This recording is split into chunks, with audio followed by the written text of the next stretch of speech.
कलयुग में ये सिद्ध साधन भी है और ये साध्य भी है, जो नाम कीर्तन है। बस भावपूर्वक ऐसे नाम कीर्तन तभी माना जाए कि हमारा सही माने में हुआ है जब एक जोश आ जाए, आवेश आ जाए और हम भूल जाएं कि हम कीर्तन कर रहे हैं। जितनी आंतरिक अध्यात्म शक्ति, उसी के अनुसार हम डूब जाएं कीर्तन, रोना आने लगे, एक आंतरिक एक ऊर्जा शक्ति का वर्धन होता है। जिनका कीर्तन करे वो छुप के देखते हैं, इसलिए छुप के देखते हैं कि अभी हमारी देखने की इच्छा इतनी प्रबल नहीं हुई। नहीं, वो जहां भक्तजन कीर्तन करते हैं वहां जैसे सुतीक्ष्ण जी की दशा है, तो भगवान वृक्ष की ओट में छुप करके देख रहे हैं, रोमांच हो रहा है, अश्रु बह रहा है, भगवान वृक्ष के सहारे से देख रहे हैं, उनकी स्थिति का दर्शन कर रहे हैं। तो ये नाम संकीर्तन सबसे बड़ा आशीर्वाद है, सबसे बड़ा साधन है और सबसे बड़ा साध्य है। विश्व में बड़े बड़े तपस्वी हुए हैं, पर भगवान कभी कहीं किसी के अधीन नहीं देखे गए, पर नाम कीर्तन करने से प्रभु अधीन हो जाते हैं। वो आश्चर्य में चमत्कार नाम कीर्तन में प्रकट हुए, आश्चर्य में जो असंभव। बड़े बड़े संतों ने इसी नाम का आश्रय लिया। हरि बाबा सुबह जैसे अपने 3 बजे उनका घंटा बजता था, वो जैसे कोई मशीन चल रही हो ऐसे बस घंटा बजाती, चक्राकार घूमती, हरि नाम कीर्तन। मतलब एक शरीरधारी की सामर्थ्य ऐसी नहीं जैसा वो, कभी वो ऐसे किसी की तरफ नहीं देखते, नेत्र ऐसे हरि बाबा रखते थे।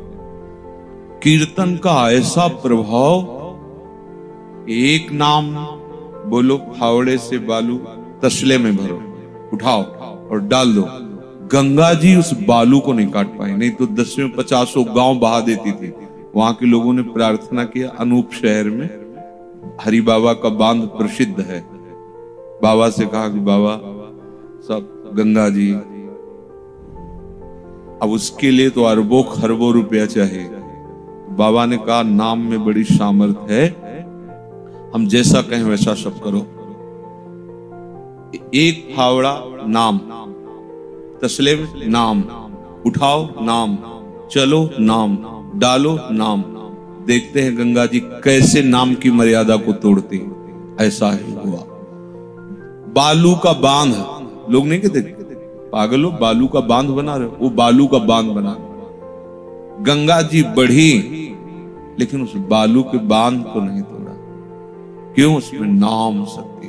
आज तो बाबा वहां कीर्तन करते थे, रोज कीर्तन में जो सौभाग्यशाली जन हैं उपस्थित होते थे, उनमें एक पधार गए जो निजी जनों में थे, कीर्तनकारों में, रोज कथन श्रवण में पूरा योगदान।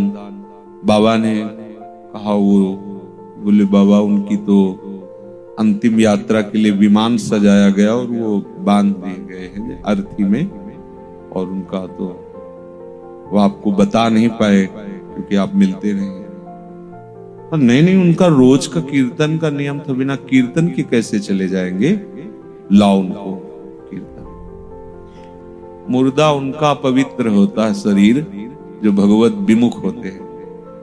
भक्तों का, संतों का नाम कीर्तन करने वालों को चरणामृत लिया जाता है। शरीर पूरा होने के बाद भी वो उनको स्पर्श करने से अंतःकरण पवित्र होता है। भक्ति की बड़ी महिमा, नाम की बड़ी महिमा। तो लोगों ने समझा शायद बाबा अंतिम यात्रा की पूर्ति के लिए कि नाम कीर्तन होगा, थोड़ी देर यहाँ रखे फिर ले जाएंगे। लाए, बाबा ने कहा खोलो। ये कथा नहीं, घटना है, कोई 1000-2000 वर्ष की थोड़ी हुई है, अभी 70 वर्ष हुए होंगे, 50, 60, 70 वर्ष। उजुड़िया बाबा, हरि बाबा ऐसे ही खुला गया, ऐसे बाबा ने कर्तुम अकर्तुम अन्यथा कर्तुम सर्व समर्था सा ईश्वरा। जो सब कुछ करने में समर्थ है, ऐसा हो सकता है, वो भी हो सकता है, ऐसा बिल्कुल नहीं हो सकता, वो भी हो सकता है। जैसे गरुण जी बड़े बड़े हजार हजार फण वालों को ऐसे ही आहार कर लेते हैं, ये तो हो सकता है। और ये नहीं हो सकता कि सांप का बच्चा गरुण को खा जाए, लेकिन भगवान चाहे तो सांप का बच्चा गरुण को लील जाए। कर्तुम अकर्तुम अन्यथा कर्तुम, जो बिल्कुल नहीं हो सकता। जैसे सुई का धागा जहां छेद में डाला जाता है तो बड़े प्रयास से डाला जाता है, उससे अनंत ब्रह्मांड निकाल सकते हैं। उतने छोटे छेद से अनंत ब्रह्मांड पार। कर्तुम अकर्तुम अन्यथा कर्तुम सर्व समर्था सा ईश्वरा। ऐसे ईश्वर को अधीन कर ले, वो है नाम।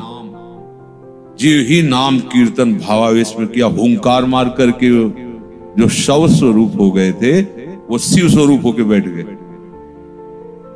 बाबा ने इशारा किया, कीर्तन में नाचे।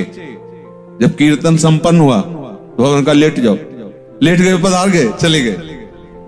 आश्चर्य की बात, उड़िया बाबा हरि बाबा हजारों की भीड़ एकत्रित। ये नाम अपार सामर्थ्य नाम में है। जो ऐसा समझते हैं कि क्या ये ढोल मंजीरा नाचना गाना ये सब एकांत में बैठ करके, ऐसा तो एकांत में बैठकर मनोराज्य होगा, देख लो आप। और युग धर्म का प्रभाव होता है। इस धर्म कलयुग का जो इस समय वर्तमान में धर्म है वो नाम कीर्तन है। नाम ही परम लाभ। वैसे चहु जुग चहु श्रुति नाम प्रभाव, पर कलि विशेष नहीं आनो पाओ। इसमें तो नाम की ही महिमा है।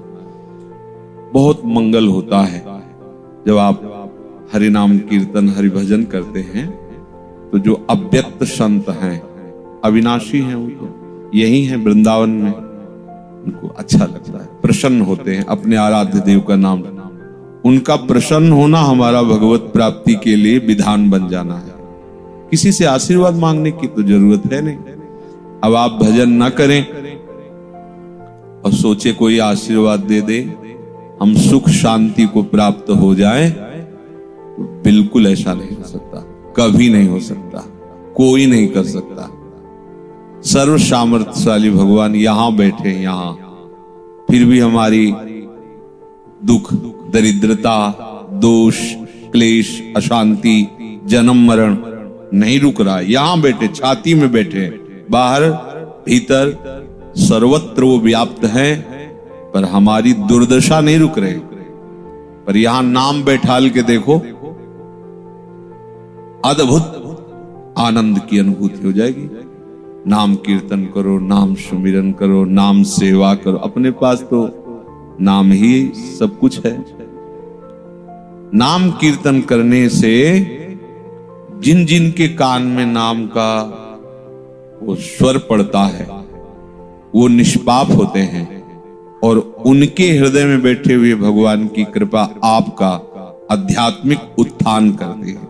बहुत बड़ा लाभ होता है। यदि नाम कीर्तन करके दूसरे से वाहवाही या कुछ प्राप्त करने की आकांक्षा ना हो, नाम कीर्तन केवल जगत मंगल के लिए, ये सब जगत ही है, जगत मंगल के लिए, भगवत प्रसन्नता के लिए, तो इससे बड़ा कोई साधन नहीं, और यही साध्य है।